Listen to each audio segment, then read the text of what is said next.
ভারত পাকিস্তান সম্পর্ক দীর্ঘদিন ধরেই রাজনৈতিক আলোচনার গুরুত্বপূর্ণ অংশ। বিশেষ করে ভারতের জাতীয় নির্বাচন কিংবা রাজ্য নির্বাচন ঘনিয়ে এলেই পাকিস্তান সংশ্লিষ্ট ইস্যুগুলো আরও বেশি করে রাজনৈতিক মঞ্চে উঠে আসে। এটি মূলত জাতীয়তাবাদী আবেগ উস্কে দিয়ে ভোটারদের মনোভাব প্রভাবিত করার কৌশল হিসেবে ব্যবহৃত হয়।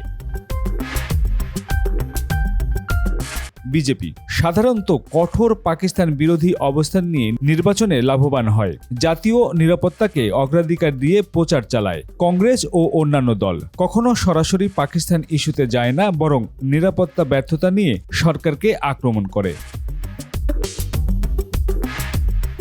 আঞ্চলিক দল বিশেষ করে কাশ্মীর ও সীমান্ত রাজ্যগুলোর দলগুলো নিজেদের অবস্থান অনেক সময় উদারনৈতিক রাখার চেষ্টা করে। রাজনৈতিক বিশ্লেষকরা বলছেন, পাকিস্তান ইস্যু ব্যবহার করে ভোটের রাজনীতি করা স্বল্প মেয়াদে সফল হলেও দীর্ঘমেয়াদে এটি দুই দেশের সম্পর্ক উন্নয়নের পথে বাধা হয়ে দাঁড়াচ্ছে।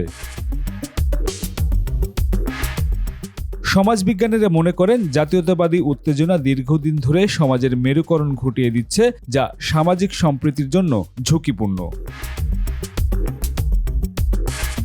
কূটনৈতিক বিশ্লেষকরা বলছেন, প্রতিবার পাকিস্তানকে নেতিবাচকভাবে উপস্থাপন করা হলে আঞ্চলিক শান্তি ও সহযোগিতার সম্ভাবনাও কমে যায়।